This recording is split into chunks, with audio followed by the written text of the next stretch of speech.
السلام عليكم، اهلا ومرحبا بيكم في قناه سوبر ليدي. النهارده ان شاء الله هنعمل مع بعض غدوايه كده هتكون شعبي ومتحبشه كده وهتبقى جميله كده وزي الفل. ان شاء الله الغدوه دي كده هتكفي 5 أو 6 أو 7 افراد ان شاء الله هنعملها، هتبقى بكميه كبيره وفي نفس الوقت مش مكلفه خالص. اول حاجه كده اللي انتوا شايفينه قدامكم ده كده 3 بطاطسيات مبشورين وجزرتين صغيرين مبشورين وقرنين من الفلفل الرومي الاحمر والاخضر متقطعين كده، ودي كده نص حزمه من الكزبره مقطعاها كده بالشكل ده، وبصلتين كده متوسطين انا يا دوب بس كده مشوحاهم في معلقه صغيره كده من السمنه. هي دي الحاجات اللي هنعمل بيها العجه بتاعتنا النهارده. ومعايا كمان 3 بيضات كده عليهم معلقه من الفلفل الاسود ومعلقه كمان من الملح، وهيبقى معايا معلقتين من الدقيق الابيض اللي هو بتاعنا العادي ده، ومعلقه كبيره كده من البيكنج باودر. اول حاجه احط معلقه كبيره كده من البيكنج باودر علشان هو طبعا اللي هينفش العجه بتاعتنا، وربك البيض بتاعنا كده كويس قوي. البيض بتاعنا بعد ما ربيته كويس قوي كده زي ما انتم شايفين هحطه بقى على الخليط بتاعنا ده، واحط عليه معلقتين كبار كده من الدقيق، معلقتين بس كده مش اكتر، واقلب بقى الخليط ده كله كويس قوي مع بعضه. وبعد ما قلبت الخليط بتاعي ده كده كويس قوي مع بعضه، طبعا هجيب الصينيه بتاعتي دي كده فيها مسحه صغيره قوي من الزيت علشان طبعا العجه بتاعتي ما تلزقش في الصينيه.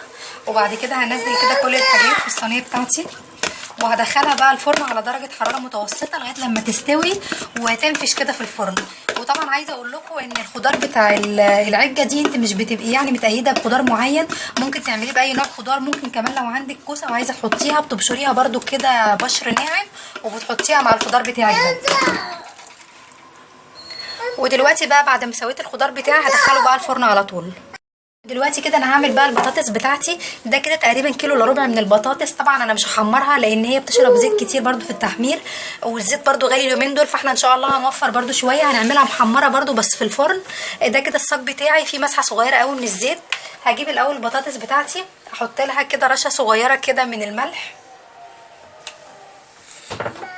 واحط لها برده رشه كده صغيره من الزيت، يعني حاجه بسيطه قوي، واقلب برده البطاطس بتاعتي دي كويس قوي. وبعد كده احطها بقى كلها كده في الصاج بتاعي ده بتاع الفرن،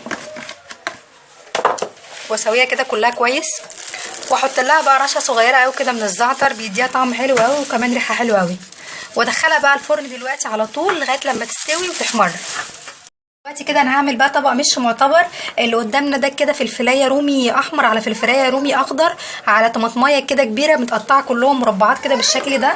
وده كده في اللي هو في الطبق ده مش قديم، ده كده ربع كيلو انا جايباه ب6 جنيه. هاخد كده النص بتاعه بس هحطه على السلطه اللي انا عاملاها دي، وهقلب كل الحاجات دي بقى كويس، وهحط لها كمان رشه صغيره قوي من الزيت. وطبعا لو عندك طحينه ممكن برضو تحط لها معلقه طحينه.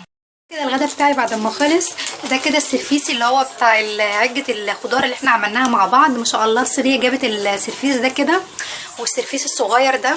وده كده طبق المش المعتبر بتاعنا، وده كده طبق البطاطس اللي احنا حمرناه مع بعض بشويه زيت صغيرين في الفرن، وطبق السلطه ده طبعا ما بنستغناش عنه ابدا في الغدا، وشويه كده من المخلل، وطبعا العيش.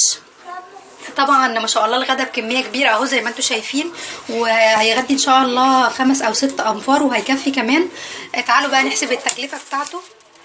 احنا استعملنا كيلو الا ربع في البطاطس اللي هي محمره دي، وربع كيلو هنا مع العجه كده، يبقى 2 جنيه بطاطس وطماطم. حطيت طماطميتين صغيرين في السلطه و2 صغيرين برده كده في المش. ادي كده ربع كيلو من الطماطم، ادي كده جنيه. وكمان فلفل ربع كيلو استعملت منه هنا في العجه بتاعه البطاطس دي، كده جنيه ونص. وجزر تقريبا ربع كيلو، جزرايه صغيره هنا وجزرتين صغيرين هنا، وكمان حزمتين خضره ادي كده جنيه. و3 بيضات ب3 جنيه 75، الواحده بجنيه وربع. ومش تمن كيلو كده ب3 جنيه لان احنا زي ما قلت لكم استعملنا نص الربع. وبصل كده تقريبا ربع كيلو، استعملت واحده صغيره كده في السلطه و2 صغيرين هنا ادي كده 2 جنيه. وتقريبا كده جنيه مثلا من العيش. يعني لو جبت جنيه طبعا من العيش البلدي اللي هو بتاعنا الرغيف بتاعه بشلن، 20 رغيف ما شاء الله هيكفي ويزيد. كده التكلفه كلها لو حسبناها على بعض مش هتكمل كده مثلا 15 جنيه او 16 جنيه. وهنغدي ان شاء الله 6 انفار وبكميه كبيره كده زي ما انتم شايفين.